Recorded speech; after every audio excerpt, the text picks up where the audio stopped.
好，弟兄姐妹平安。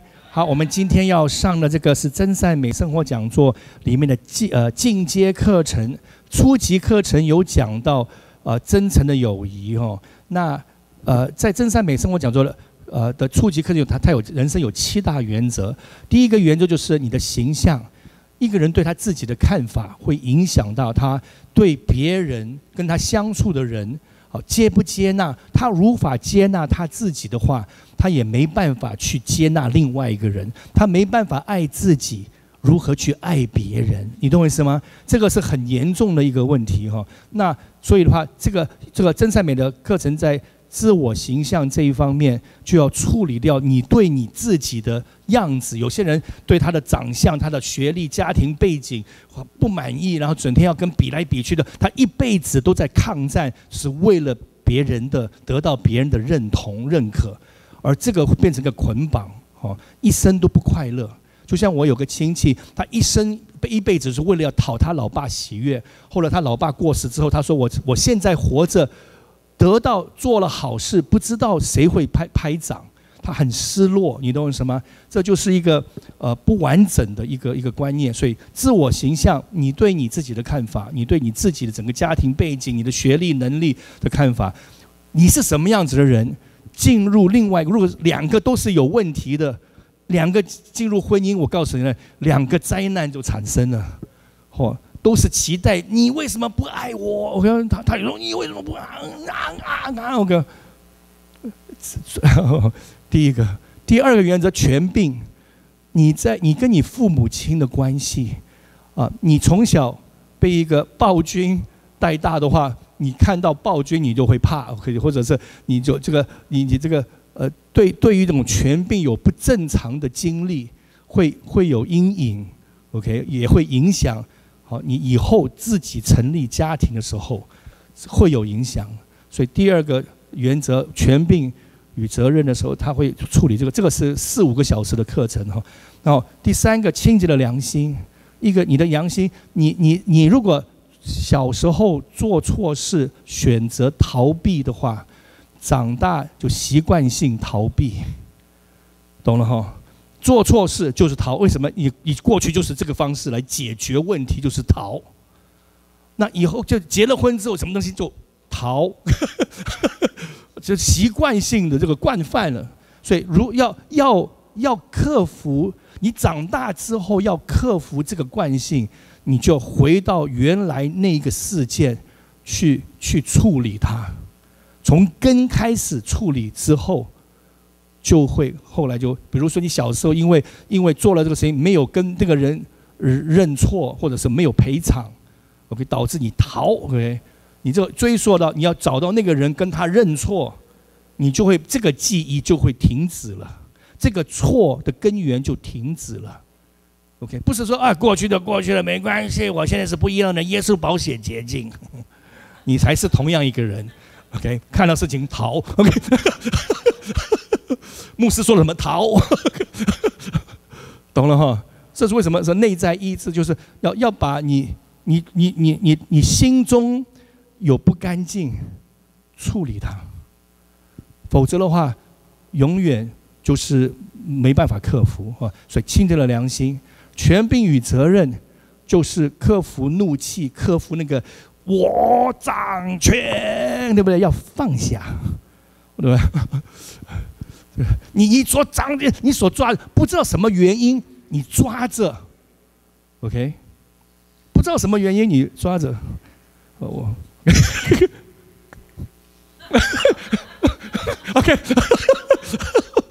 不知道什么原因你抓着我抓着 ，OK， 然后呢，这个东西要放掉 ，OK， 为什么会发脾气？别人侵占了你的主权。结了婚，没有什么主权了，煮饭的权都不，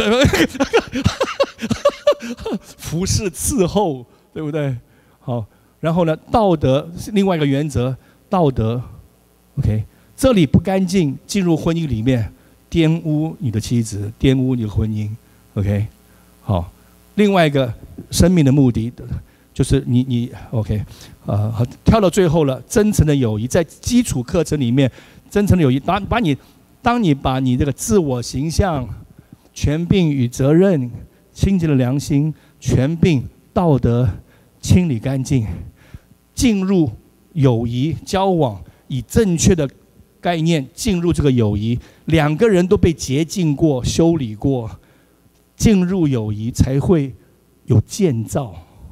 否则的话，都是你一刀我一刀，你一刀我砍。我听过电视上面这样子做，就是互相残杀嘛。OK， 婚姻不美满，不要怪别人，怪你自己没有来上课。OK，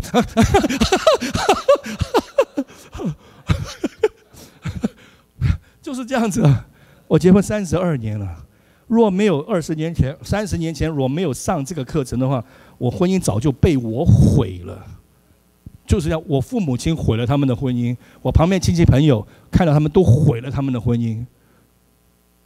我差点毁了。就是说，懂是一回事，要活出来是另外一回事。要活出来是要放下自己。另外，你愿不愿意放下自己？不愿意，学了也没用，对不对？所以高手就是看开一点啊！我的生命就是你的，对不对？然后被烧了，被磨练了，不像人一样，也不在乎什么了，对不对？只要老婆你高兴就好，嘿嘿。高手中的高手 ，Amen。OK， 那这个课程是在讲到就是进阶的这个交往里面的更进一步讲啊，请看手上的资料哈。如何应用友谊跟订婚的原则哈？初级课程有讲到，两个人初见面就认识 ，small talk， 聊聊天破冰，对不对？然后呢，平常友谊呢就谈一些这个喜欢不喜欢的。亲近的友谊呢，就是进入订婚的状况；亲密的友谊就是进入结婚的状况。该做什么事情？这一个课程更深入的来提哈。你看手上的资料哈，初见面的 ，OK， 自由，你问问题这个问题是否太过多管闲事 ？OK， 好，可是无法深入否可以 OK， 好，责任呢？约会时候的4个决定，请看。右手边，你上面的约会之前，父亲跟女儿之间有4个决定 ，OK？ 那我们都知道，男生出去跟人约会 ，OK？ 是那种如果不好的话，他是占便宜的那个。那女儿出去的话，那个是被占便宜，所以父亲要保护自己的女儿哈。所以的话，在婚姻上面，所以父亲要女儿跟女儿之间要有个4个决定。第一个就是在婚姻上面，我要神最好的旨意。女儿，你是不是希望得到神最好的旨意呢 ？OK， 弟兄姐妹，你希望得到神最好的旨意吗？那就要付上最好的代价。最高的代价，哇！你喜欢这颗10克拉的钻戒吗？喜欢吗？就掏出500万吧。Amen。你希望从神那里得到最好的，你就要付上最高的代价。好，永远不降低道德标准，就算失去约会的机会。OK， 无论是单身或者是结婚，将快乐放在神的手中。第一个哈，第二个决定，将可能约会的对象先介绍给父亲认识。OK， 这个有一个年轻人想跟个女生约会，女生把这个男生带去给他父亲见面，父亲一看到两个小朋友一进来，父亲连报纸都没有放下来，滚蛋！讲都没讲，一看就感觉闻得到那个味道，就叫那个男生滚蛋，连门儿都没有。这个对女儿来说是个保护，父母亲尤其是父亲会知道这个男人适不适合我的女儿。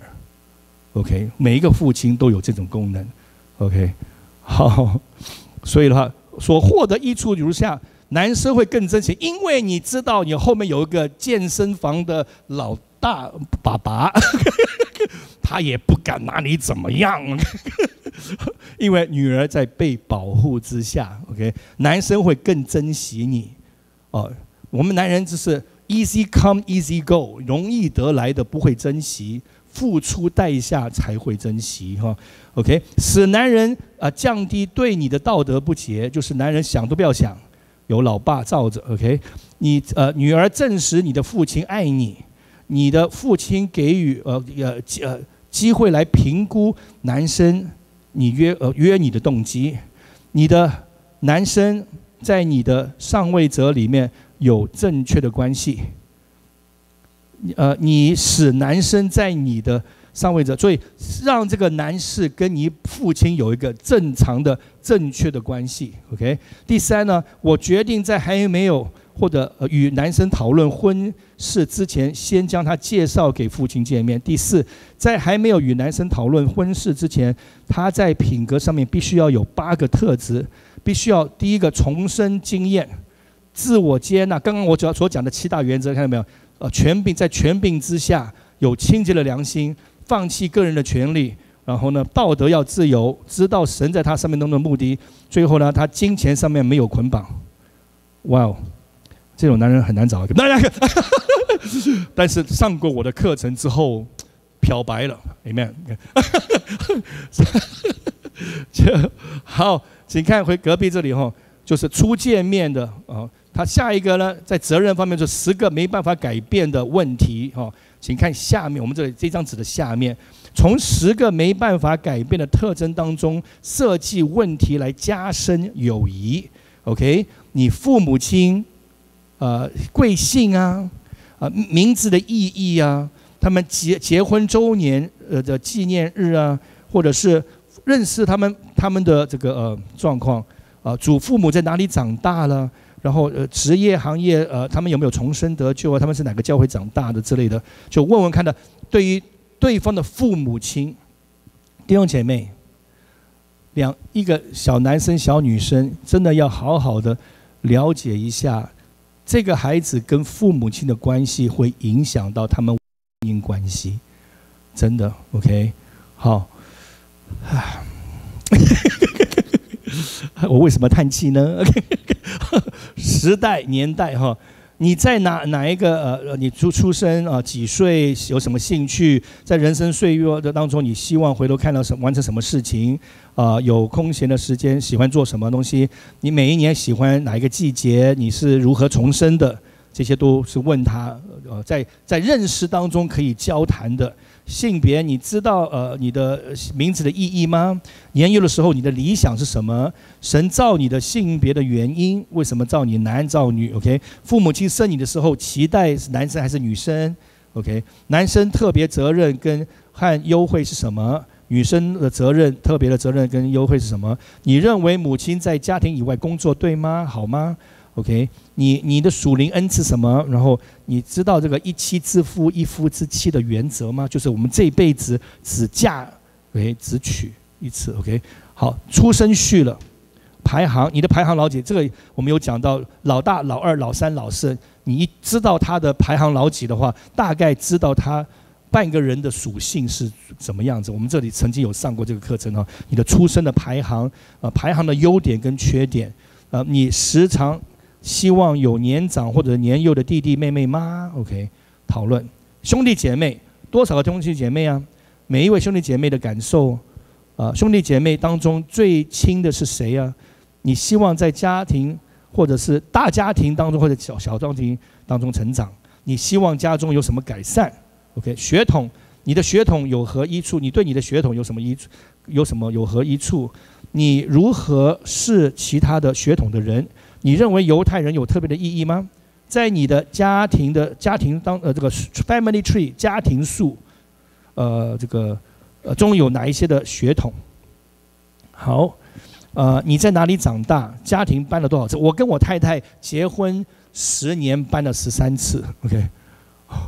我从以前台湾出世搬了2次，去了香港搬了3次，去美国还没结婚之前搬了4、5次，结婚之后搬了13次，来到台湾又搬了4、5次。所以人家说你在哪里长大的？我在数，我在吵我在数。所以为什么我常常没事做骑机车？在台北市就有几个点是我常常回去那里就是回忆这个我以前发生的，坐那边啊，那个时候在这边做什么啊，去这个地方啊，哇，这个去到美国也是要开车，对不对？所以小朋友，我的孩子们说，哎，老爸，你们每次回了美国都要去那个几个房子去看啊？我因为回忆，对不对？现在不需要了，在家里面可以做到了 ，Google Earth，OK， 去到香港，Amen 哈，所以科技发展是有得到一致 ，OK，OK， 好，办多少次？家中有什么传统？啊，家中有什么国籍？在你的成长岁月当中，有何益处跟有何益处或者是缺点啊？如果能够的话，你希望住在哪一国 ？OK， 这个是在讨论分组讨论小组这个讲不完的东西故事，你知道吗 ？OK， 外观如果可以的话，你希望改变什么？家中有什么身体外在的统一的特征 ？OK， 我们马家就是鹰钩鼻 ，OK， 这个鼻子一看就是啊呀 ，OK， 我特征，你身上的缺陷得到什么样子的属灵的益处？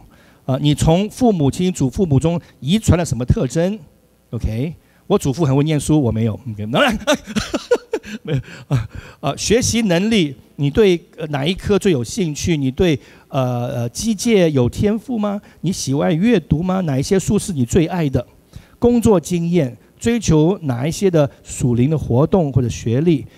这个熟记多少的经文 ？OK， 章节，你知道吗？我发现啊，几个好朋友当中啊，连我自己在内，那些念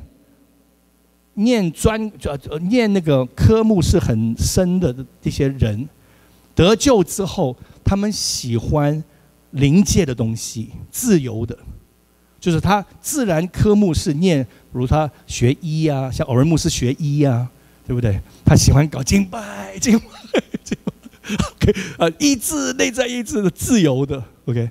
好，那我呢是学艺术的耶，然后在得救之后呢，我是 K 书的 ，OK， 你懂我意思吗？就是我的自然人是喜欢自由的，但是这个在属灵里面那一面是另外一个人 ，OK， 好，那像我后面做的这个好朋友 Noah， 他是念 MBA 念气管又是建筑的，他喜欢敬拜，对不对？先知性的 ，OK。那他的妻子是演员，但是他喜欢就是条例的这种教导式的。所以我在跟他们交谈当中，我说：“哎，好奇怪，怎么会这样子的话？回头看看我马师母跟我的，就是你懂我意思吗？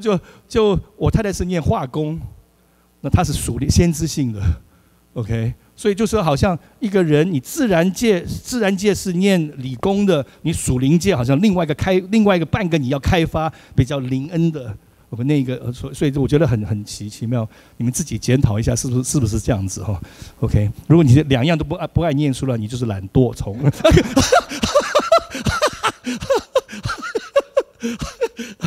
OK，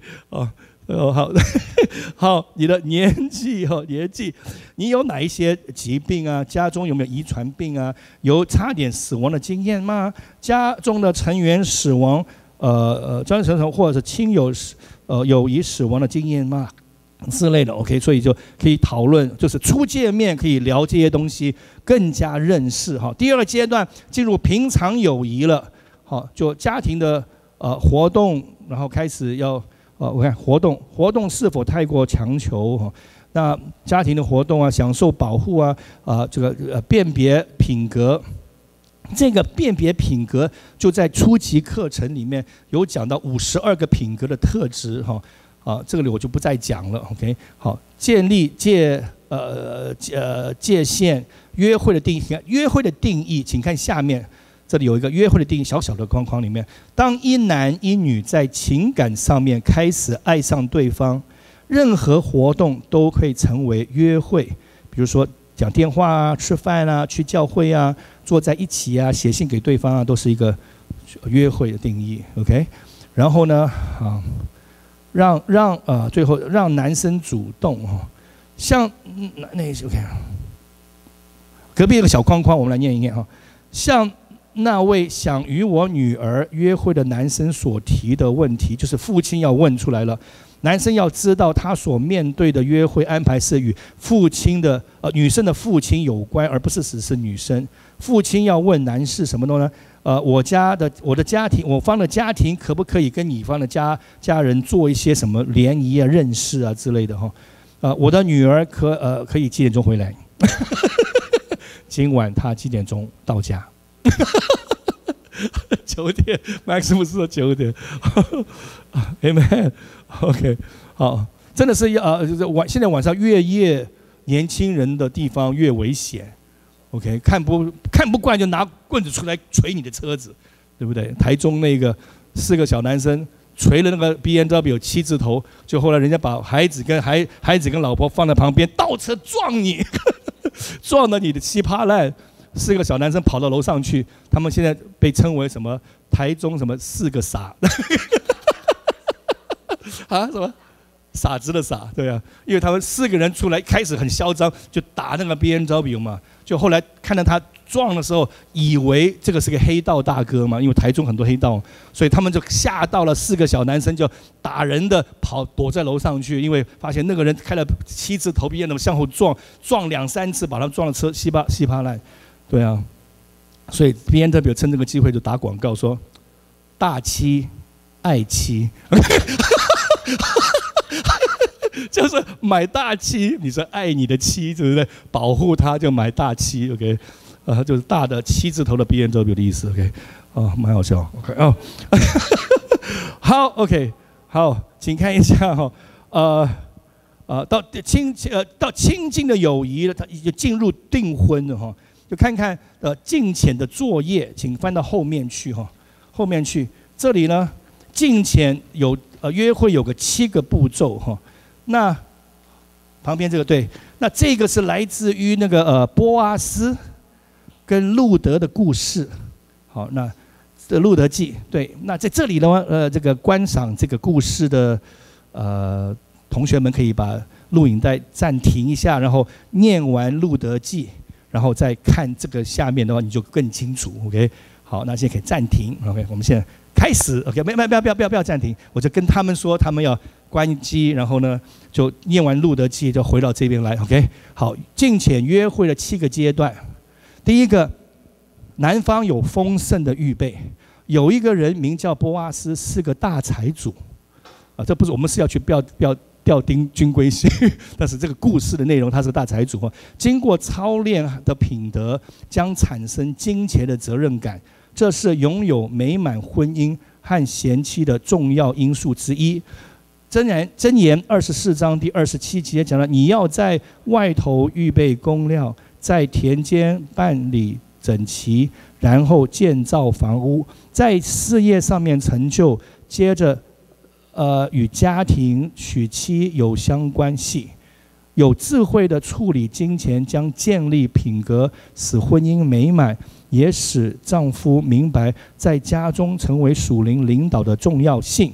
路加福音16章11节，倘若你们在不义的钱财上不忠心，谁还把这个真实的钱财托付给你们呢？ OK， 隔壁看一看呢，妻子的温柔安静有影响力的美德。路德说，不要催我回去不跟随你，你往哪里去我也要往哪里去，你在哪里居住我在哪里居住，你的国就是我的国，你的神就是我的神。她是个外邦女子 OK， 跟那个婆婆是个犹太人。Naomi 丈夫过世了，她没有落跑，她是忠心的跟着她，照顾她的婆婆。美德美德就是我们生命当中向别人敬虔的影响力，是专注于基督所产生的副产品，而不是自己做出来的。当路德决心侍奉她的婆婆的时候，她将婚姻的期望完全放弃。因此，当她在田中这个11岁，不是在找丈夫，不是在找丈夫，拿了支持药这样子呢。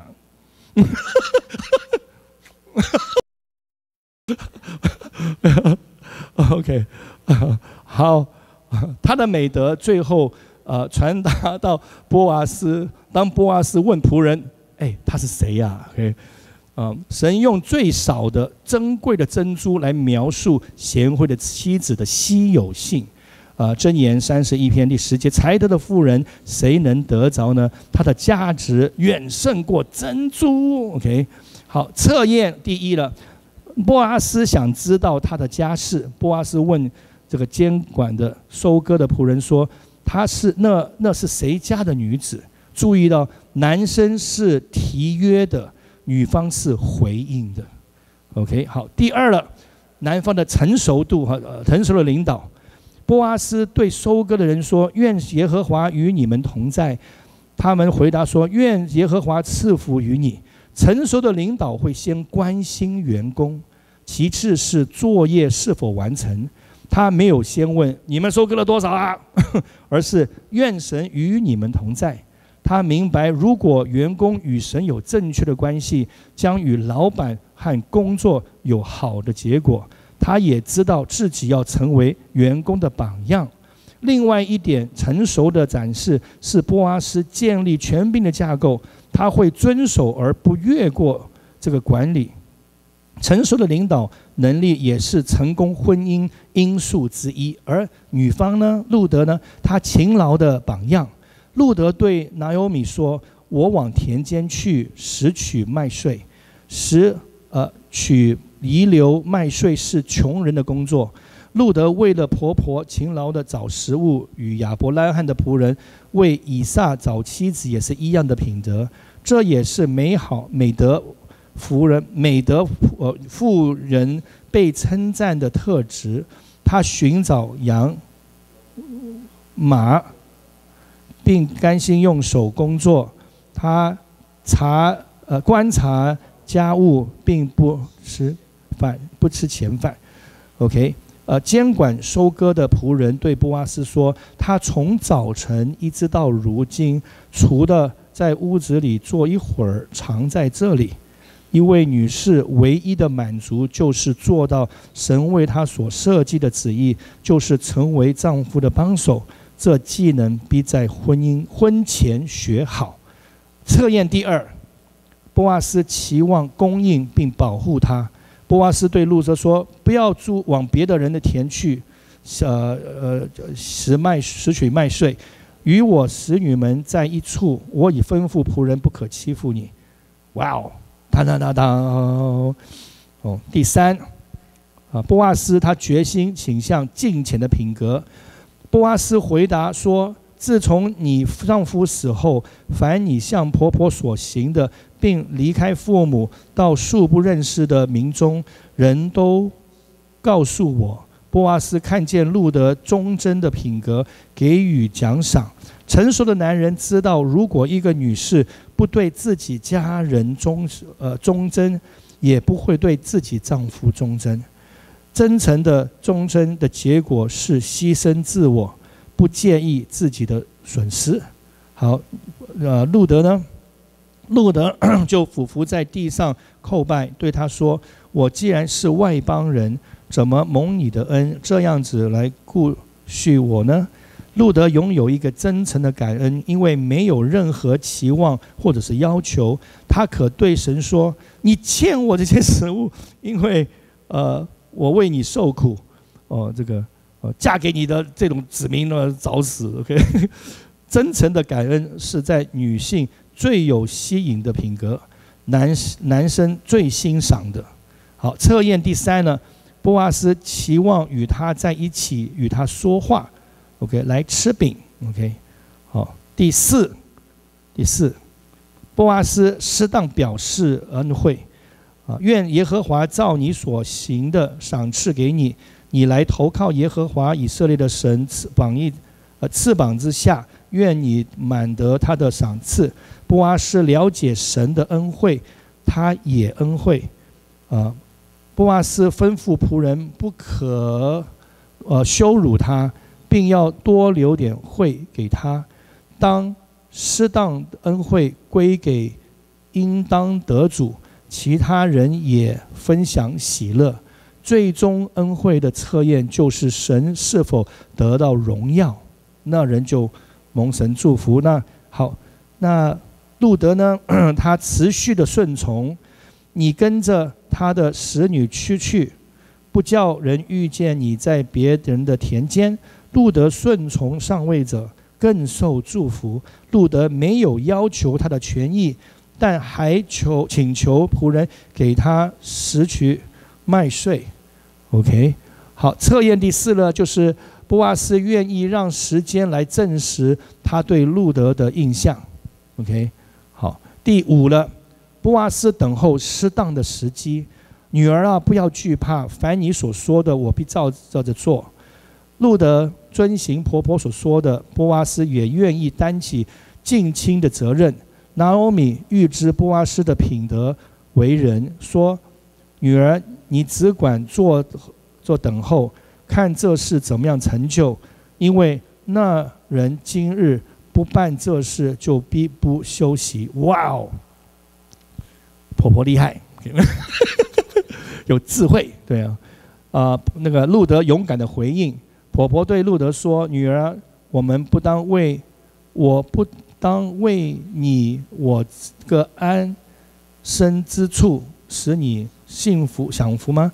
神用波阿斯来祝福路德，他的婆婆教导他当代适当的方式来进行。路德心中知道这是对的，他也愿意顺从。